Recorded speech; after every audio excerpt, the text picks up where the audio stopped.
तेहि कारण हिम गिरिग्रह जाई, तेहि कारण हिम गिरिग्रह जाई, तेहि कारण हिम गिरिग्रह जाई, तेहि कारण हिम गिरिग्रह जाई।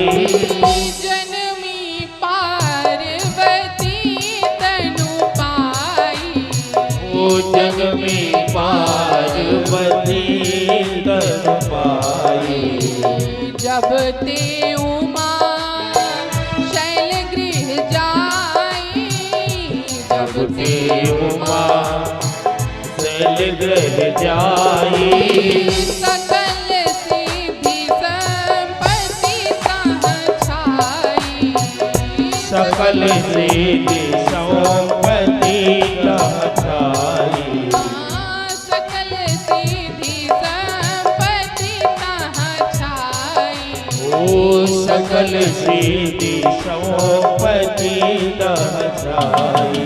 यही कारण हिम गिरिग्रह जाई। उसी के कारण अब माता सती कहाँ पर जन्म लेकर के आई? हिमालय राज के घर पे।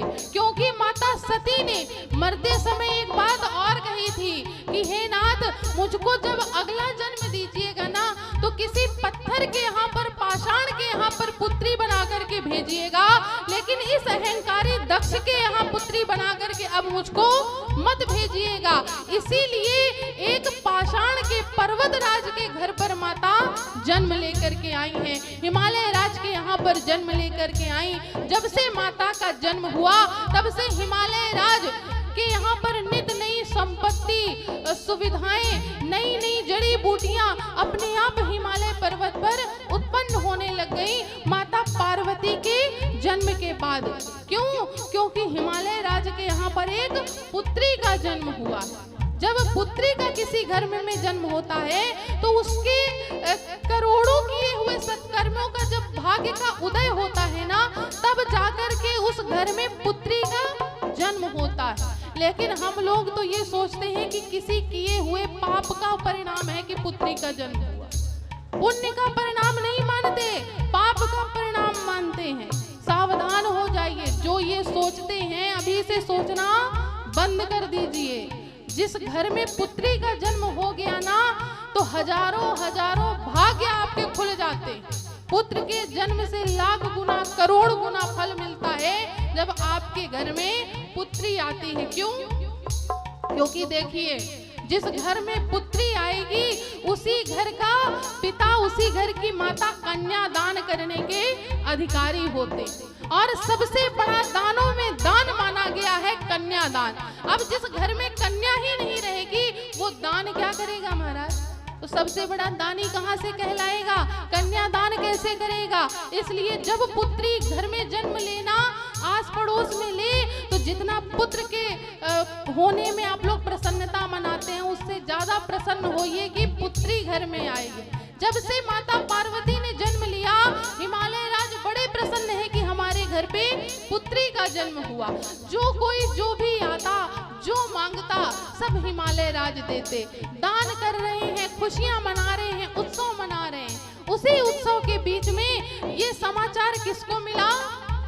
नारद समाचार जब पाए, नारद समाचार जब पाए, कौतुक कहीं गिरि के हंसी धाए, ओ कौतुक कहीं गिरि के हंसी धाए, कौतुक कहीं गिरि के हंसी धाए, कौतुक कहीं गिरि के हंसी धाए।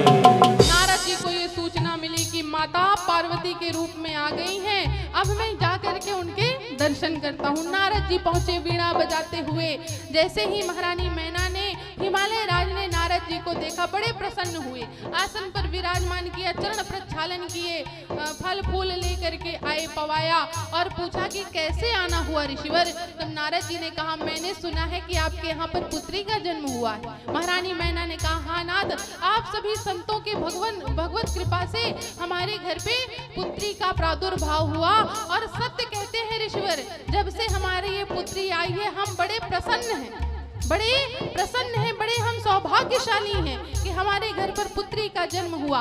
नारद जी ने कहा कि क्यों ना एक बार मैं भी उनके दर्शन कर लूं। महारानी मैना ने पार्वती जी को बुलाया, पार्वती जी आई, नारद जी ने उनके दर्शन किए। अब महारानी मैना के मन में एक बात आ गई, जब संत किसी नगर में जाते हैं ना तो माताओं का एक स्वभाव होता है, क्या, हाथ दिखाने का, कि हमारी पुत्री का भाग्य देख लीजिए कि कैसा है, हमारे पुत्र का भाग्य कैसा है। उसी स्वभाव के कारण महारानी मैना ने कहा, नारद जी आप तो सब कुछ जानते हैं, मेरी इस पुत्री का भाग्य देखिए कि इसके भाग्य में क्या है, कैसा वर है, क्या करेगी ये पुत्री।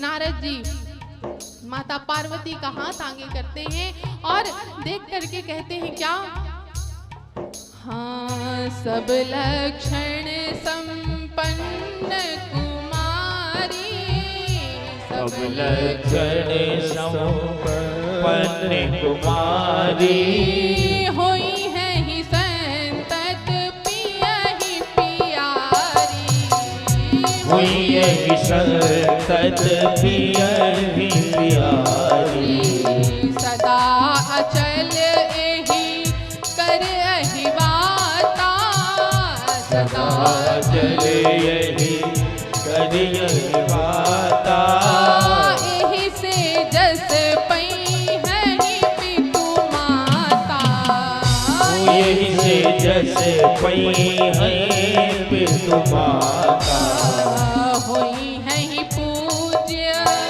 सकल जग माही, होई है पूज्य सकल जग माही, यही सेवत कछु दुर्लभ नाही, यही सेवत कछु दुर्लभ नाही, यही सेवत कछु दुर्लभ नाही, यही सेवत कछु दुर्लभ नाही।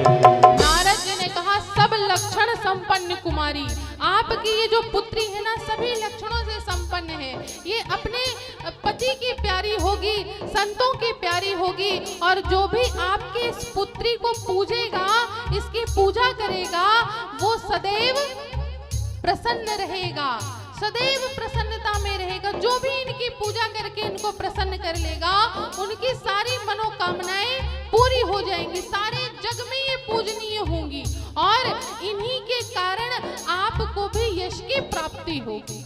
देखिए, एक बच्चे के कारण ही उसके माता पिता का यश और अपयश दोनों जुड़ा होता है।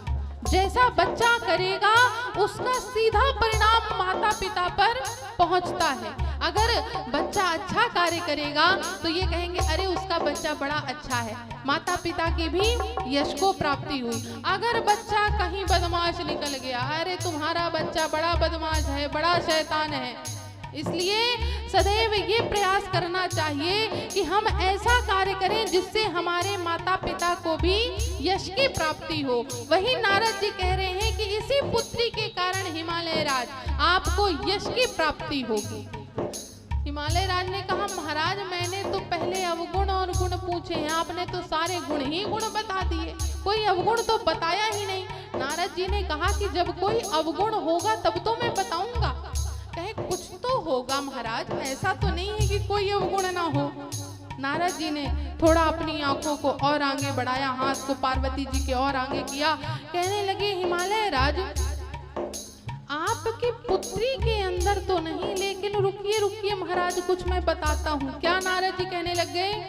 हाँ, शैल सुलक्षण सुता तुम्हारी, शैल सुलक्षण सुता तुम्हारी, सुना हूँ जे अब अवगुण दुई चारी, सुना हूँ जे अब अवगुण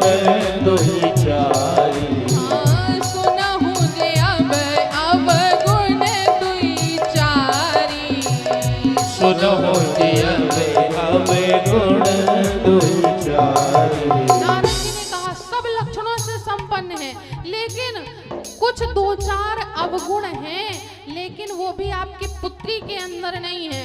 किसके अंदर है महाराज? जो आपके होने वाले जमाता है, अर्थात आपके जो जमाई होंगे, उनके अंदर दो चार अवगुण हैं। हिमालय राज जितने प्रसन्न थे ना, वो चुपचाप बैठ गए मौन व्रत धारण करके। कहने लगे अब महाराज बताइए क्या अवगुण है? नारद जी ने कहा क्या? हाँ, अगुण अमान मातु पितु हीना।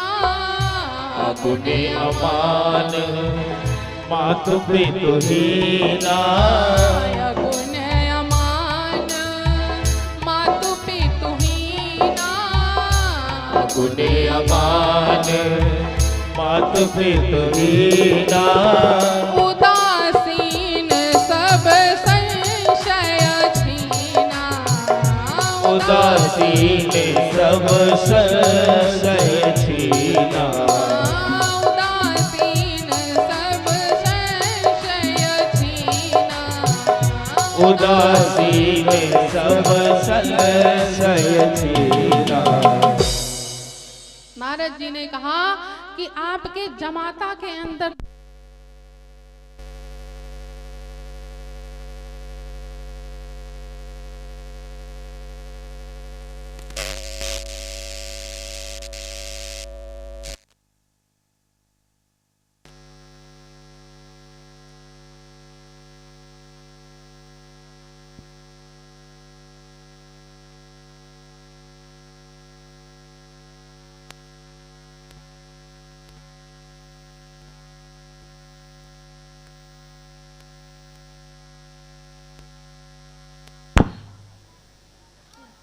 बोल दे श्री आनंदगंध भगवान की जय। आचार्य जी कह रहे हैं भोले बाबा के अवगुण नहीं सुनना था ना, इसीलिए भोले बाबा का अभिषेक भाई सुबह से कराते हैं। अब उनके आराध्य के कोई अवगुण बताएगा तो अच्छा थोड़ी ना लगे, हैं? इसलिए कहे माइक ही बंद हो गया कि अवगुण ना सुनने पड़े भोले बाबा के। लेकिन हम तो सुनाएंगे, हम नहीं मानेंगे बिना सुनाए, हैं? कि अगुण अमान मातु पितु हीना, अर्थात उसके अंदर कोई गुण नहीं होगा, उसके माता पिता कुल खानदान नहीं होगा और वो वैरागी होगा। जैसे हिमालय राज ने ये सुना, कहे मेरी इतनी सुंदर पुत्री, इतनी सुशील पुत्री और ऐसे योगी के उससे विवाह होगा। नारद जी से हिमालय राज ने कहा महाराज कोई दूल्हा एक्सचेंज करने की कोई पूजा हो तो करा लीजिए, हम करने को तैयार है। नारद जी ने कहा कि जो विधाता ने भाग्य में लिख दिया है वो तो होगा ही, लेकिन हाँ इन अवगुणों को गुण में परिवर्तन अगर आपको करना हो तो एक उपाय है। क्या है? अगर आप अपनी पुत्री का विवाह भोले बाबा से करा दीजिए, शिव जी से करा दीजिए, तो ये सारे अवगुण गुण में परिवर्तित हो जाएंगे। देखिए जो सामर्थ्यवान होता है ना हर प्रकार से, उसके अवगुण भी गुण में परिवर्तित हो जाते हैं। जो बड़ा सामर्थ्यवान हो और अगर वो दो चार बातें कुछ आपको भला बुरा कह भी देना तो आदमी बुरा नहीं मानता, अरे वो तो बड़े आदमी हैं, सामर्थ्यवान हैं, उनसे क्या आदमी उलझेगा। इसलिए जो सामर्थ्यवान होता है उसके अवगुण भी गुण में परिवर्तित हो जाते हैं। तो आप एक काम करिए, आप अपनी पुत्री का विवाह भोले बाबा से करा दीजिए, लेकिन इसके लिए एक कार्य करना होगा। क्या? आपकी पुत्री को तपस्या करनी पड़ेगी। माता पार्वती अब कहाँ गई? जंगल में तपस्या करने के लिए, भोले बाबा को पति के रूप में प्राप्त करने के लिए। इधर माता पार्वती तपस्या में गई, इधर जब से माता सती ने शरीर का परित्याग किया, भोले बाबा दिन रात उनका एक ही काम था, यहाँ वहाँ विचरण करते और जहाँ भजन चलता, जहाँ पे राम जी की कथा चलती वहाँ बैठ जाते और दिन रात भगवान के भजन में मस्त रहते। उसी बीच में राम जी भोले बाबा के पास आए, उनको दर्शन दिए और राम जी ने भोले बाबा से कहा कि भोले बाबा आज मैं आपको कथा सुनाता हूँ। भोले बाबा ने कहा अब इससे अच्छी बात क्या है कि राम जी मुझको कथा सुनाएंगे। अब राम जी ने कथा सुनाई, भोले बाबा ने कथा सुनी। थोड़ी देर बाद राम जी कहते महाराज अब दक्षिणा दीजिए, कथा सुनाई दीजिए।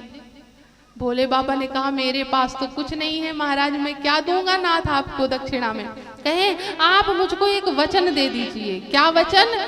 कि आप अब दोबारा फिर ब्याह करेंगे, दोबारा आप फिर विवाह करेंगे। भोले बाबा ने कहा नाथ एक बार तो अब मैं पछता रहा हूं करके, अब फिर आप दोबारा मुझको उसी में भेज रहे हैं।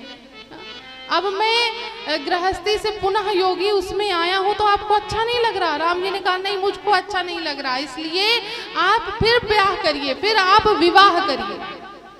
भोले बाबा ने कहा अब ये तो आराध्य का आदेश है, इसलिए मुझको ये मानना पड़ेगा। तो भोले बाबा ने कहा ठीक है नाथ, मैं विवाह करने के लिए तैयार हूँ, लेकिन मैं ऐसे विवाह नहीं करूँगा। पहले मैं परीक्षा लूँगा और परीक्षा मैं लेने नहीं जाऊँगा। सप्त ऋषियों को भेजा भोले बाबा ने माता पार्वती की परीक्षा लेने के लिए। माता पार्वती जहाँ तपस्या कर रही थी वहाँ सप्त ऋषियों का आगमन हुआ। सप्त ऋषियों ने कारण पूछा कि राजकुमारी आप किस कारण तपस्या कर रही हैं? पार्वती जी ने कहा कि मैं भोले बाबा को वर के रूप में प्राप्त करने के लिए तपस्या कर रही हूँ। सप्त ऋषि मुस्कुराए, कहने लगे आपको ये बात बताई किसने? आपको मन में ये ख्याल किसने, विचार किसने दिया? पार्वती जी ने कहा नारद जी ने। कहे ये विचार वही दे सकते हैं, उनका खुद तो विवाह हुआ नहीं है, उनको क्या पता कि विवाह किससे कराना है किससे नहीं कराना। अरे एक योगी से आपके विवाह के लिए कह दिया, और आप भी अच्छी हैं देवी राजकुमारी, आप आ गई तपस्या करने के लिए। मेरे पास उनसे भी एक अच्छा वर है।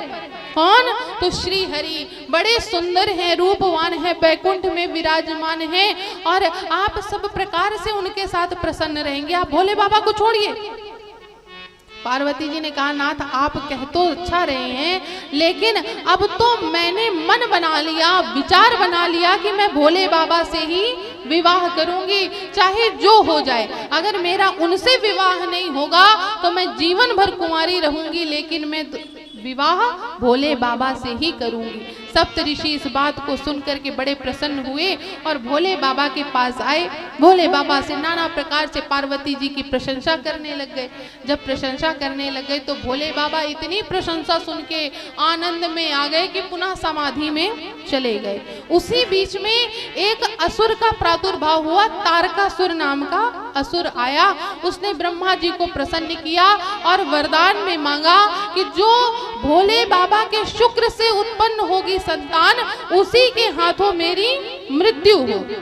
अब सारे देवता परेशान, तारकासुर देवताओं को त्रास देने लग गया। भोले बाबा के पास जब गए तो भोले बाबा तो समाधि में, पिछली बार समाधि में गए थे तो 87,000 वर्ष बाद आए थे, अब इस बार पता नहीं कब आते हैं। तब सारे देवताओं ने कामदेव जी को भेजा भोले बाबा की समाधि को भंग करने के लिए। अब भोले बाबा की समाधि भंग करने के लिए कामदेव आए।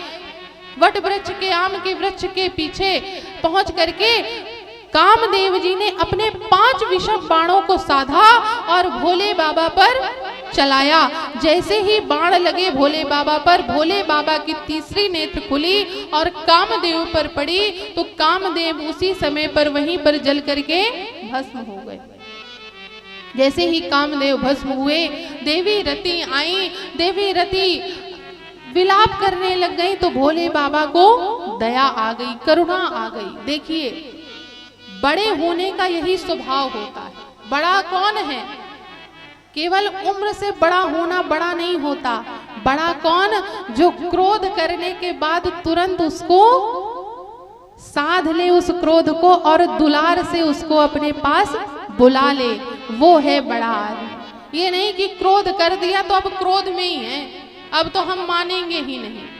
एक बार क्रोध करिए और दोबारा उसको प्रेम से उसको समझाइए, वो है बड़ा आदमी। भोले बाबा इसीलिए देवों के देव कहलाते। यहाँ पर कामदेव पर क्रोध किया, लेकिन तुरंत देवी रति आई और उन पर प्रसन्न हो गए और प्रसन्न होकर के कहा कि आप निश्चिंत रहिए, आज से आपके पति, उनका कोई रूप नहीं होगा, वो सब में व्याप्त होंगे, वो सब में समाहित होंगे, उनका कोई रूप नहीं होगा। तब देवी रति ने कहा कि मुझको मेरे पति के रूप में कब प्राप्त होंगे? तब भोले बाबा ने कहा कि जब द्वापर युग में कृष्ण जी अवतार लेकर के आएंगे, उनके पुत्र प्रद्युम्न के रूप में आपको आपके पति प्राप्त हो जाएंगे। देवी रति प्रसन्न हुई और वहां से गई। अब सारे देवता ब्रह्मा जी सहित सब कोई पीछे ही खड़े थे। अब देवता कहते हैं कि चलिए ब्रह्मा जी आगे। ब्रह्मा जी कह रहे तुम लोगों का काम है, हाथ पैर तो तुम लोगों के टूटे हैं, तुम लोग आगे बढ़ो। कहें आप बड़े बुजुर्ग हैं, शादी विवाह की बात है, आपके मुंह से अच्छी लगती है, आप आगे चलिए। ब्रह्मा जी सभी देवताओं को लेकर के पहुंचे। जैसे ही देवताओं को लेकर के पहुंचे तो सारे देवता, देखिए जब कोई क्रोध में होता है ना तो पहले उनकी स्तुति करते हैं, आदमी जाते हैं तो पहले स्तुति करते हैं। देवता पहुंचे, महाराज भोले बाबा आप बड़े दयालु हैं, आप बड़े कृपालु हैं, आप बड़े दानी हैं, आपसे बड़ा इस संसार में कोई देवता नहीं है, जय हो भोले बाबा की, जय हो भोले बाबा की। पहुंच गए भोले बाबा तो सब जानते हैं। भोले बाबा ने कहा आइए देवताओं, किस कारण से आपका आगमन हुआ। ब्रह्मा जी ने कहा कि महाराज ये सारे देवता ना बड़े प्रसन्न हैं।